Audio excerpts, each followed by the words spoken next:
Welcome to your Mamamoon podcast, with interviews and tips from real life for your pregnancy journey from belly to baby. We're Tessa and Nina, and we are passionate about motherhood.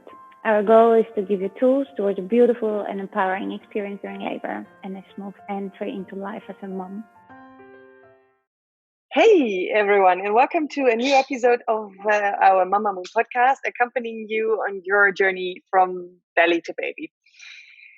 Here at Mamamoon, we talk a lot with midwives and with doulas, and recently many of them have told us that the use of essential oils during pregnancy and labor and birth has a lot of benefits.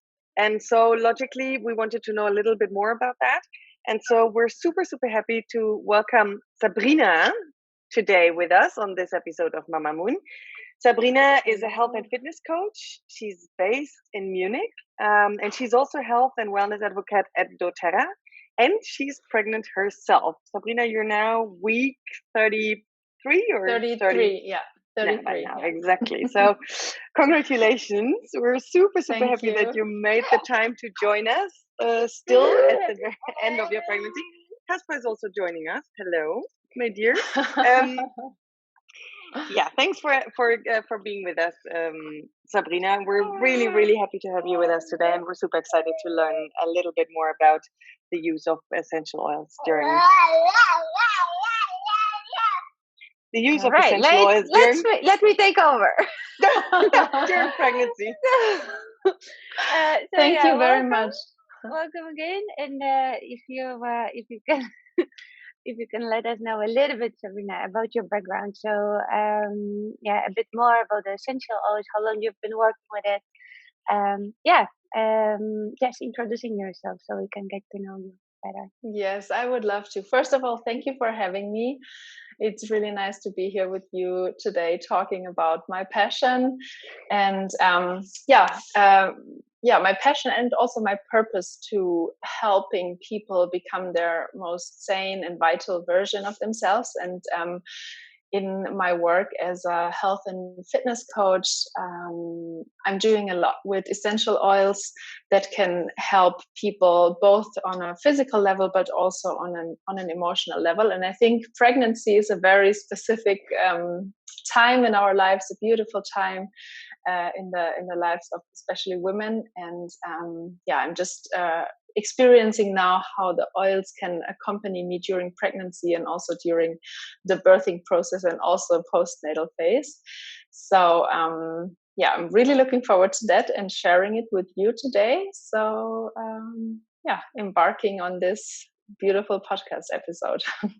Okay, so let's start with a few definitions maybe and some fundamentals. So if you can let us know a little bit, what are the essential oils? That's a very nice question, because a lot of people have heard about essential oils and maybe have some associations, but it's really good to look deep into the definition. So if you look at essential oils, they are made of either barks, peels, flowers, roots, so of various parts of the plant. And they are tiny little molecules that are extracted from the plant and put into these tiny little bottles of essential oils. And what they essentially are, they are the immune system of the plant. So they basically attract everything that is very helpful for the plant and repel everything that can be harmful for the plant, because plants cannot put on coats or turn on the heater, so they are just as they are out in nature, in the climate. And they have this very beautiful intelligence, their immune system. And the beautiful thing is that the biological footprint of essential oils is very similar to the ones of human beings. This is why we can use this very same intelligence for our bodies as well. Cool. And so if I want to use that intelligence for my body, how do I use essential oils generally, and how do they work? Can you explain that a little bit? Of course. So there is various ways of using essential oils. There's basically 3 different ways of using essential oils, and I'm going to talk about all 3 of them, so you have the whole picture. So the first way of using essential oils is aromatically. And if you use oils aromatically, that can be by breathing them in, or maybe putting them in a diffuser that gently puts the essential oils into the room of your apartment, for example. You breathe them in through your olfactory bulb in your nose, and this one is directly connected to your limbic system, which sits in your brain. And this limbic system is responsible for many, many important functions in our everyday life, like, for example, our memories, our behavior, and very important, our emotions. This is also the reason why essential oils can be used for emotional imbalance, also for depression, or feelings like anxiety and fear, and you can turn these emotions into positive emotions. So the first way of using the oils is aromatically, by breathing them in. And the second way is topically. And this happens about our biggest organ that we have, which is the skin. And as you know, the skin absorbs everything that we put on it, like all the cosmetic products, the water, and also the oils. So if you want to treat the skin, obviously it's the best way to use the oils topically, and there are beautiful oils, like, for example, the tea tree oil that is super nice for skin issues. And but also to have them active in your body, you can also absorb the oils via the skin. So that's the second way. And the third way is probably the most direct way, is internally. So, for example, you could add specific oils into a glass of water and just drink the water, or if it's an oil of which you do not like the taste, or maybe that is stronger, you can also put them in little capsules and then intake the capsule, maybe if you're sick and if you have an influenza and want to get better again. So you have these three ways: breathing them in through the limbic system, topical, rubbing them on the skin, and internally by just eating or drinking them.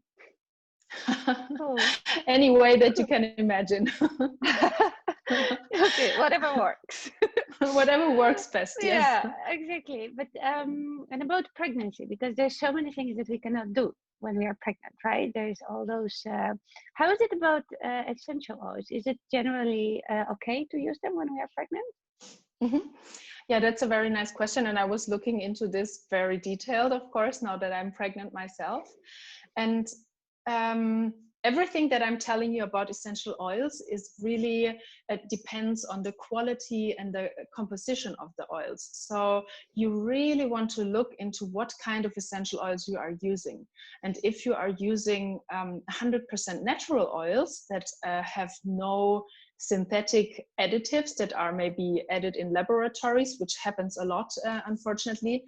But if you use therapeutic oils, then I would even recommend using them during your pregnancy, because they are compared to over-the-counter medicine.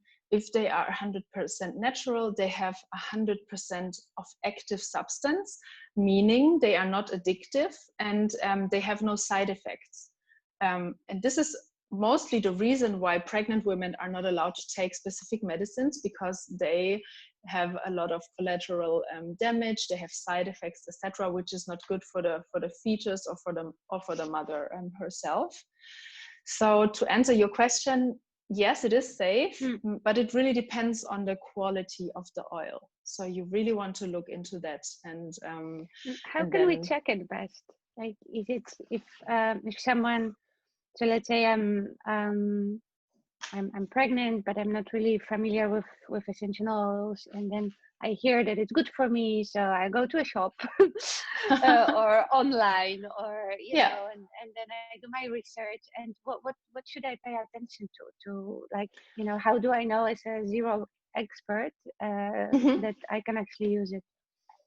So there is a few things that you can look into, and the first thing I would recommend to every woman, or in general every person using essential oils, is take some time to look into the oils. And here's some tips or some hacks what you can check if you want to test a particular brand.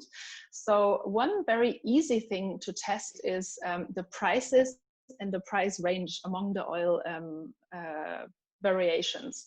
So as we said in the beginning, each oil is produced from different parts of the plant, from the bark, from the peel, from the fruit itself, from a leaf maybe. And so as you can imagine, there is some trees, like for example, the boswellia tree, of which we distill frankincense oil, which is a really high quality oil. And there are not so many boswellia trees in the world in general, in the whole in the whole planet. So they are way more expensive, like for example, lemon oil, because lemons, they grow in very many parts of the world, and they are cold pressed from the peel of the lemon, like all the citrus fruits. So if you look at the prices within doTERRA, for example, the lemon bottle is like 11 euros, the big bottle. And if you look at frankincense, it's more like 80 euros. So you see that there is a high variation, which is explainable. It really depends on how many trees of that plant are there, and how is the production process. And for some oils, you go into the pharmacy, or you go in a pharmacy or in a drugstore, and you see many variations with all the same price. So this should be alarming to you. Okay. But the most important thing I would say is look at the look into whether it is a therapeutical oil or not. So in doTERRA, for example, you have a little code on the bottom of the bottle, and there is a beautiful website where it's called Source to You, where you can check actually the therapeutical grade of the bottle, if it reaches the minimum. What are the how is the constitution of the oil? What are the active substances in it? And if you want to go deeper, you can also dive into things like how is the production, how is the sourcing, how is it packaged, how many times is one little bottle tested. And so you really want to take some time into looking into these things. And if you don't find them about a specific brand, that might also be a sign of, I don't know, maybe not so trustworthy, because the transparency should really be there. Yeah, really. I think that's actually really cool to have that transparency, to know where whatever you put on your body or into your body actually comes from, right? When I was pregnant with or when I was supposed to go into labor actually, and nothing really happened, and I was in the hospital, the midwives gave me citrus oil, lemon oil to sniff on all the time, because they said, lemon oil wakes up the baby. So it makes the baby more active, and we can actually see, at that time we were a little worried about Casper's heartbeat, and so they wanted to get him active. And that was actually the first time that I came across essential oils in such an environment, in a medical environment even. So for me, that was mind blowing. It's like, what? I'm in a hospital and they give me lemon oil to sniff, and like, this is the way to go. I'm like, all right, so I love that, and that's also why I was very interested, or we both were actually very, very interested to learn more about essential oils during pregnancy and labor and stuff. Can you maybe, I mean, there are so many essential oils once you start talking about it, right? You have this huge range of oils. Can you maybe pick a few of your favorite ones now that you're pregnant, your super oil hacks that you would recommend to use? Of course, yes. I really love that they gave you the lemon oil and to wake up the baby, because that's actually also what I do every morning. I use my lemon oil. I put 1 or 2 drops in a glass of room temperature water. And it has 2 benefits. One is to wake you up and to focus. So it's like a good morning drink. It's the first thing that I drink. And second, it cleanses your detoxification organs like the liver and the kidneys. So it's really beneficial on an emotional and also on a physical level. And this is how I start my day also in pregnancy, because it's really nice to have this good morning, focus, and let's go, bring it on. And what I also really love to take during pregnancy is, for example, the Zengest. It's a beautiful oil for digestive issues, if you have issues with the digestion, or maybe some bloating because of something that you know you shouldn't eat, but then you were at this birthday party and you had it. So this can be very lightening and softening all the belly part and all the intestines. And my baby is a super active baby so far, so he's jumping around whenever I'm not jumping around. So when I'm sitting or lying, then he is active, and sometimes this may cause some heartburn. And I've heard that it happens to many pregnant women because it's just the movement in the belly, and then it just sends up stuff that shouldn't be sent up. So I really love to put a drop of Sengest into my water, and the heartburn is just gone for the next hours. So that really balances out the acid in your body, and it's beautiful. I even have it in my purse, and when I'm on the way and I don't have water, I just put a drop into my mouth and let it sink down, so it really balances out the level of acid in the body. What I can also recommend is lavender, because the further you are in your pregnancy, the more difficult it might get to sleep or to find sleep in the night, because you have this belly there that also wants has his own wishes and almost like an own brain, I think. And lavender is a very calming oil, so it puts down your whole system. You don't want to use it in the morning, so it's not like the lemon, for example. You use it when it's time for your body to rest and to go to sleep, and you can just inhale it or put it in the diffuser. And it also increases the production of the sleeping hormone, melatonin. So especially for pregnant women, it can help find peaceful sleep and keep it up for a couple of hours. I will definitely pass this tip to my yoga students. Yes, that's actually one of the very common complaints. And the other one is headaches. Do you have anything for headaches? Yes. So there is two things for headaches, and it's good that you asked, because the first reference for headaches is usually peppermint oil. However, when you're pregnant, there is an important info on peppermint oil. You can use it in the first trimester, and it's beautiful against nausea. If you're suffering from nausea and you don't feel well in the first trimester, so a drop of peppermint in the water can do miracles. But then in the second and third trimester, as well as during your breastfeeding phase, you don't want to use peppermint because it reduces the milk production and it induces labor. So you shouldn't, like many pregnant women also know that they're not supposed to drink peppermint tea in the final stages of the pregnancy. So the oil is super concentrated and has an even stronger effect. So if you suffer from headaches and maybe use peppermint before, there is another oil from doTERRA which is called Past Tense. And that one is safe to use during pregnancy. So you can simply apply it on your temples and give yourself like a little massage in the head, like massage it into the head. And that will also likewise calm the headaches down. And it's even used by people that suffer from migraines. So that can really help. Okay. It's super useful. Thank you. It is, yeah. And then one other secret about the peppermint is that if you then, after your breastfeeding phase, you decide to embark into the weaning phase, so you want to stop the breastfeeding, then you can use, and it is recommended also to use the peppermint, because it reduces the milk production. And it can help the mother. Maybe you want to breastfeed only once a day, and then finally eventually stop it.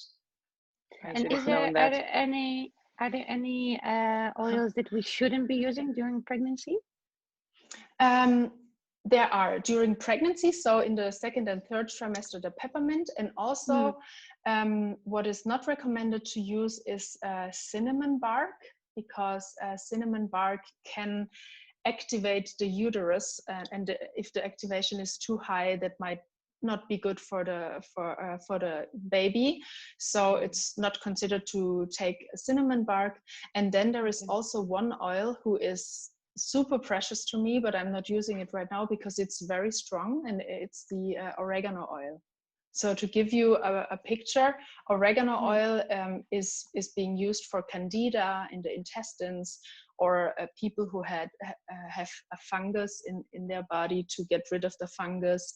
So really, yeah, rather difficult stuff. And the oregano is a strong oil that can help you get rid of candida and all these kind of non-pleasant visitors in the body.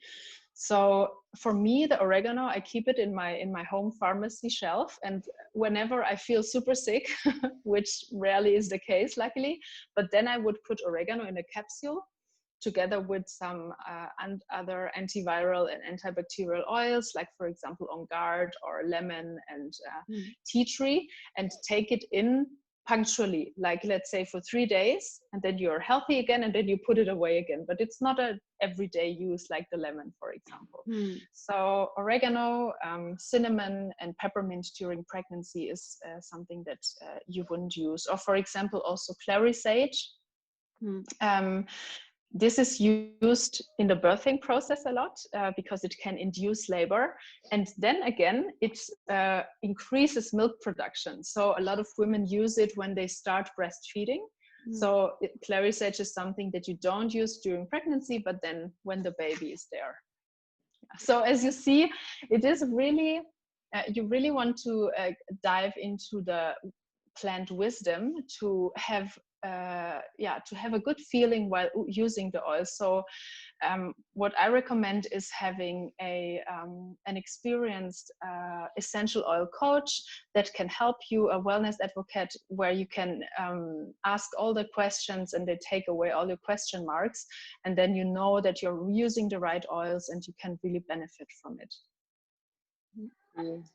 Hey, and so just to stay, because we're already, there's already talk about postpartum, but I think there is a bit of there's an extra question that I always had around the birthing process. So we've talked about pregnancy, we've talked about labor and birthing. And when I was preparing for birth of Casper, and I hear that a lot from midwives and doulas in general, is that they would encourage me continuously to take my diffuser into the hospital. I didn't have a diffuser at the time, but I always sort of thought, what? Why the hell should I take a diffuser into the hospital, and what would I do with it? So you already spoke about using the oils aromatically, topically, or internally. What's the deal with the diffusers? So the diffusers, I have, for example, one here for the ones that are looking at this. This one, you can open it and you put just some water in, and you add a couple of drops of your preferred oil, and the diffuser diffuses the oil into the air. So it's probably the most gentle way to intake the oils, because it's diluted in the air, and by breathing it in, you can have a very gentle effect.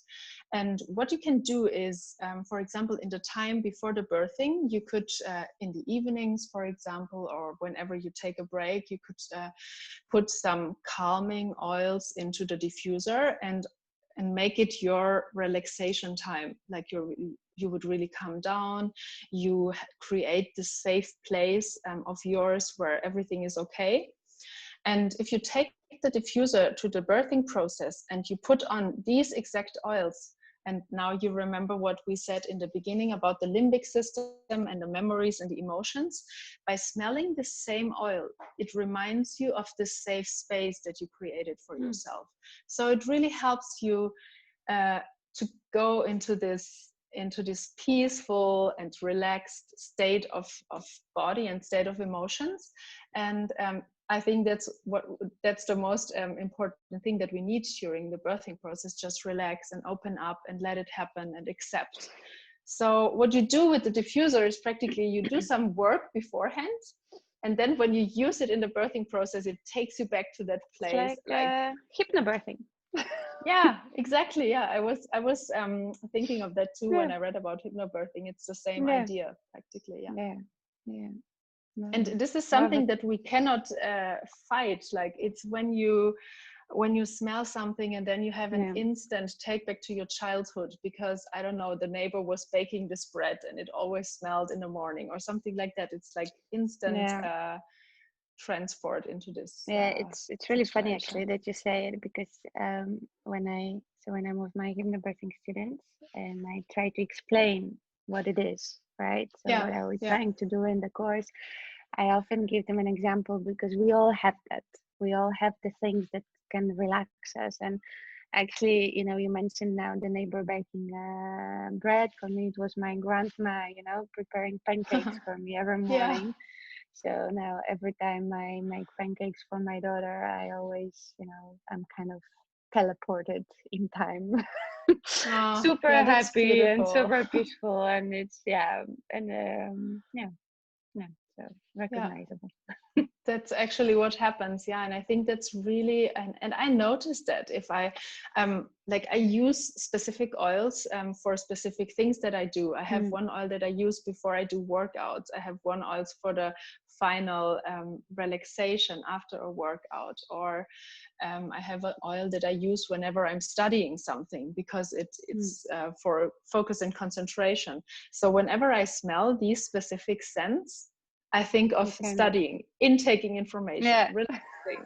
Now it's power time or something like that. So you can really train your brain to go into this state of mind. It's actually cool to prime your brain to be able to switch things on and off, right? Because it requires a lot less training. Well, it requires training to get to that stage, but then it's easier to sort of move around into the stage that you need to be in. Yeah, exactly.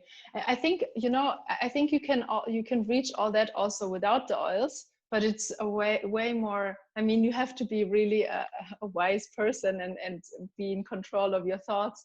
And so with the oils, it can be easier. They can just help you get there quicker. Yeah. Beautiful. And so we spoke about the oils for pregnancy, for labor. How about for postpartum? Would you recommend some of the oils specifically for that period? Yes, definitely. There is a whole we could do a podcast only on this probably, but also here I'm going to extract some of my personal favorite things and also what I hear of other women. So maybe something in general, like a disclaimer in the beginning.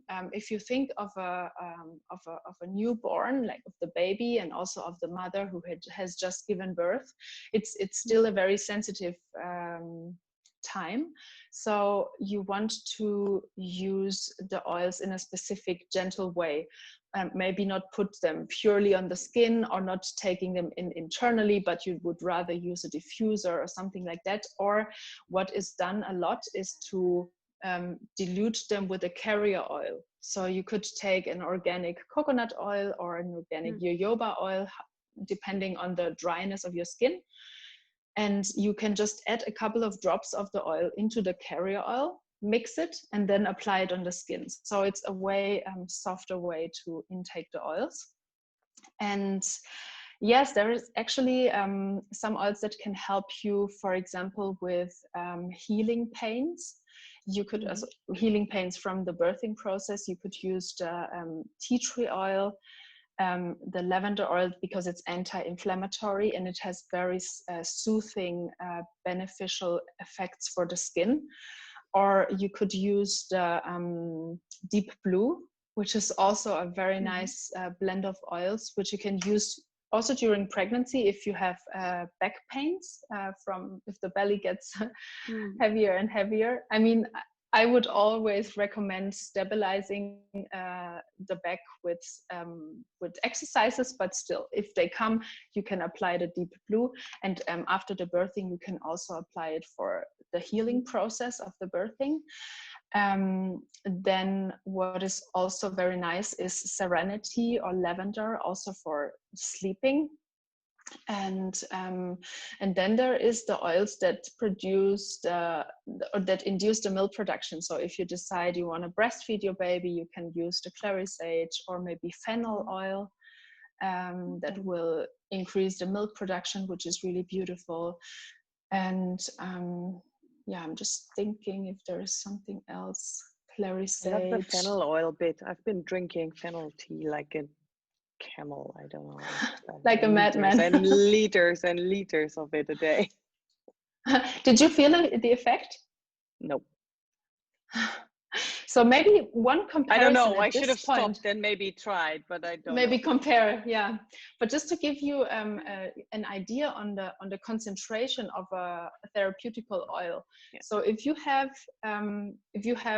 let's take peppermint, because I have the number in my head now. If you take 1 drop of peppermint oil, it's like 28 cups of peppermint tea. So if you think that you use peppermint oil and you use 1 drop a day, it's really hard to compensate this with tea because you would have to drink a lot of good high quality tea to get to that effect. Just to I like to give this comparison to give an idea on how concentrated it is. And that's also what is the difference between herbal medicine and plant medicine, because it often gets confused. And honestly, before I was diving into the whole essential oil wisdom, I didn't know the difference either. Plant medicine, it's really the extract, the essence of the plant, and it is 100% active substance, and it is super highly concentrated, which makes it different to herbal medicine, which also contains different additives inside and is therefore not so highly efficient.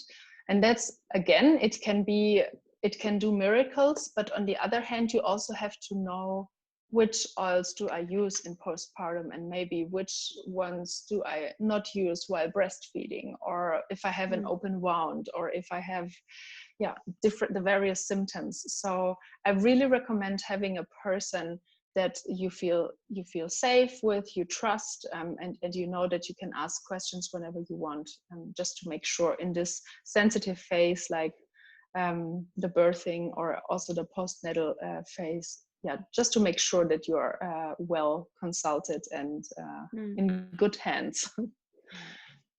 Really cool. So generally, we already spoke about oils for pregnancy, for labor, for postpartum, and you already said that there are some oils that you can't use during pregnancy. Are there also? Am I allowed to use all the oils that I want after birth again, or are there any sort of warning signs that you should be wary of, apart from look out for the milk production? So as long as you can basically consider you can consider the time of the prenatal phase and the breastfeeding phase. They are almost the same, because you have this direct link to your baby. In the one phase, you have the baby inside of yourself, and in the other phase, you are feeding it with your milk. So everything that you take in also goes to the baby. So this can be, in using essential oils, this can be seen in most cases like one phase. As long as you have this very direct connection to your baby, you want to be careful on what oils to use. And for example, the oregano, I wouldn't use while breastfeeding as well, because it's just super strong. And as we know, there is also some ethical issues on doing therapeutical tests and testing on expecting mothers and also on the fetus. So we do not have a lot of statistic data on what to use and what is safe as a mother, and also for the newborn or for the fetus. So we can only rely on the good experience of essential oils being used in this time for years and years now. This is why some oils are just not recommended, like for example oregano or peppermint in the beginning while you're breastfeeding, etc. And for the baby themselves, so can you is there something that you can actually recommend to use with a baby, either directly or maybe via the breast milk? Yes, yeah, there is. That's also a good question. What is a lot of women I've heard, they create like a beautiful ritual of breastfeeding. They put a drop of lavender on their own breast or chest area, not directly where the baby has the mouth, but maybe a bit further away, because the lavender has a very soothing and calming effect. So it can help against restlessness of the baby and calm the baby down. And you can use it every time you're breastfeeding. So you have this, again, chilled baby. Chill space, to just help the baby relax and take the food in, and then best case maybe fall asleep shortly afterwards to have a very sane digestion. And now we're coming to the digestive issue, because oftentimes when the intestines are developing, or maybe they have some bloating because they have air, the newborns can have pains in the belly. And what can be very helpful there is doing some massage, some very slight and smooth massage of the intestines. Some do it with the legs, like they make this riding bicycle movement with the baby's legs, which can help get rid of the air. And you can also use the essential oil Roman chamomile, which is super helpful for the digestion of the baby. And you would again here dilute it with coconut oil, just to make sure it's not too strong for the baby's skin. And then when you do the massage on the baby belly, like just take a little bit of that and rub it on the skin, so it can be absorbed by the baby and help the digestion. That's, for example, something. We are having this podcast a year too late. Damn it, I should have known. Maybe. It's really it's a very really good tip, because Miko, he had a lot of issues actually with his stomach, so we did this bicycle thing a lot. It was super helpful, but it's also nice to help them, because of course there's when you see them and it's going to be fine, because eventually everything is going to be fine and it will develop and blah blah blah, but it's just you want to help them at this moment when they of course. And what's also really nice, and we've tested this also, even if I don't have my baby yet, but my brother has a newborn right now, and she has, so the baby has had like a red skin on where the diaper is sometimes, which is also what they have. And what is really beautiful there is you can take a Q-tip, like a little something to dip into lavender oil, and then put it on the red areas, because the lavender has a very soothing effect on the baby's skin, and it can help heal this reddish areas on the skin, and also take away the pain, obviously, because I think newborns are always are often in pain because of that. If you look at it, you can also understand why, and that can be very helpful to use that one. So we have lavender, we have Roman chamomile. Lavender basically for skin issues and soothing atmosphere, making like a breastfeeding routine. Then the chamomile for the digestion. If there are some skin issues like blemishes or something like that, but that is not considered on open wounds like the red areas that we just talked about, but maybe just some skin irritations, you can dilute a little bit of tea tree with maybe jojoba oil, like a very good carrier oil, and diffuse it on the skin. And what can also be used is deep blue, also diluted, and that one is used sometimes if you notice that the newborns have a natal trauma or birthing trauma, to just release the anxiety. That's more on an emotional area, and I would probably just put it into the diffuser, so it's in the air and it's gently being breathed in by the baby, and not so intense. So especially for newborns, it is really important to know what you're using, because the intestines and the skin are very sensitive. So I would also here always talk to someone experienced that can tell you on how to use the oils the best way. And in general, what is a really nice area to put the oils with babies is the spine. Because if you decide to put it on the skin, maybe if it's a skin issue, you can put it on the spine, because it's an area where the baby cannot reach with the hands, and then maybe afterwards put it in the eyes. Or what is smart. also that's Smart really, indeed. Yeah. That. And what is also nice is there is this oil that is called On Guard. It's probably more relevant when the baby gets a little bit older and in contact with more people, so it can take more bacteria and viruses from other people and potentially get infected with something. There is the oil that is called On Guard, which is beautiful. I also take a drop under my tongue as an immune booster. But for the baby, I wouldn't give it internally. So you can maybe take the soles of the feet, because at the soles of our feet, we have tons and tons of nerve ends that transport the oil into the body system. So you can put some On Guard on the feet, and then afterward put a sock, so the baby can also not reach the area. And a lot of moms do that before they put their babies to sleep. And that's something that goes on until when they go to kindergarten or something like that. And like when they are surrounded by this huge amount of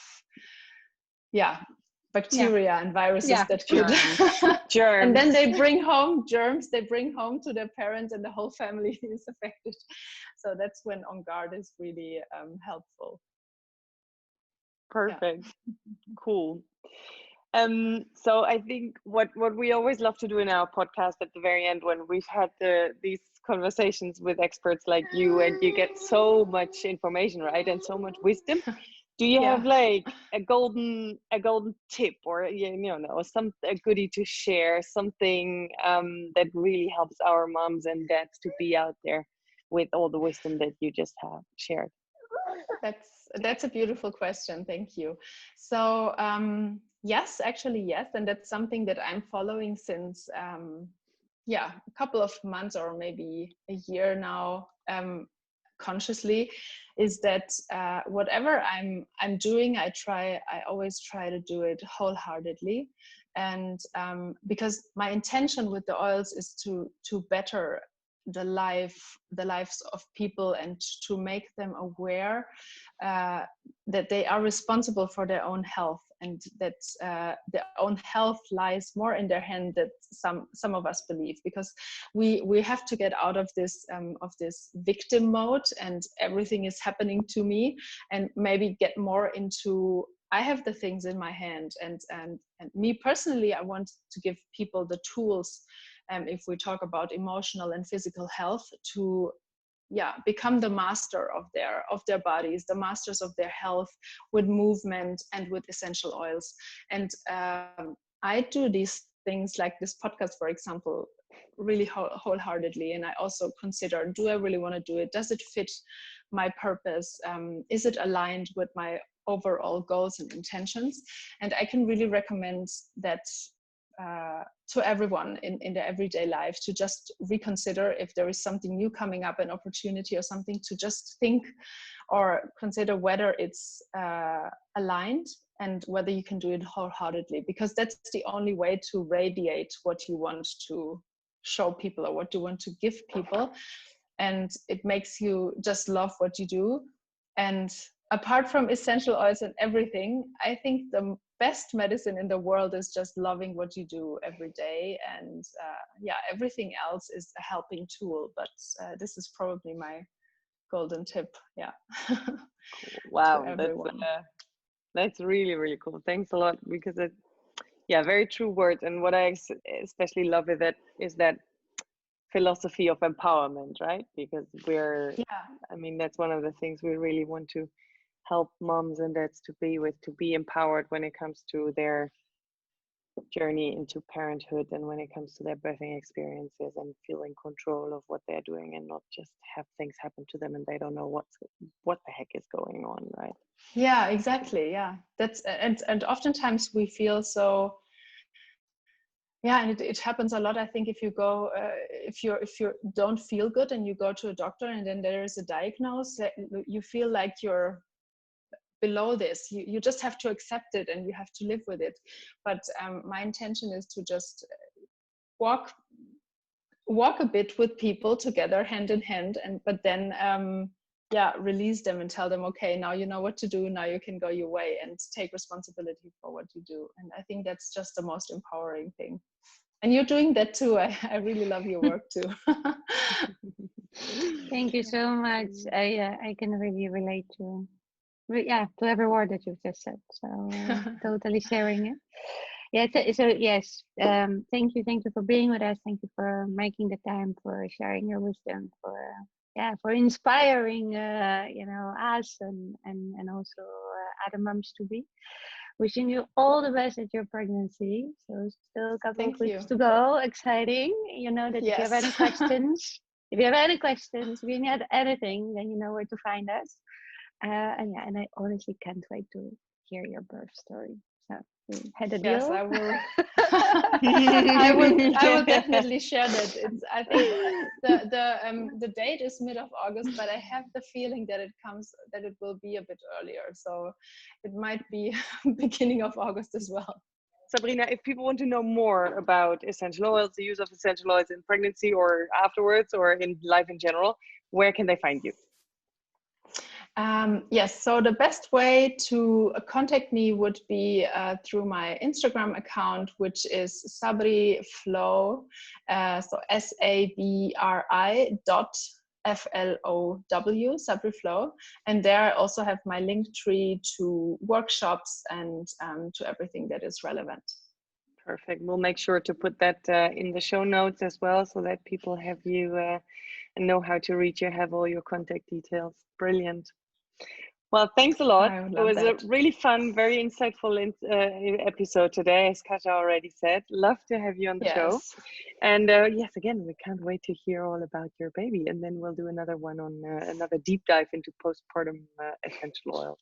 Yes, I would love that. You will definitely hear from me. And thank you for all your work and for having me today again. I really enjoyed it. Thanks so much for listening to our Mamamoon podcast. We would love to see you again, so make sure to subscribe so you don't miss any new episodes. Also, for more information and to stay up to date, check our website Mamamoon.min and our Instagram and Facebook.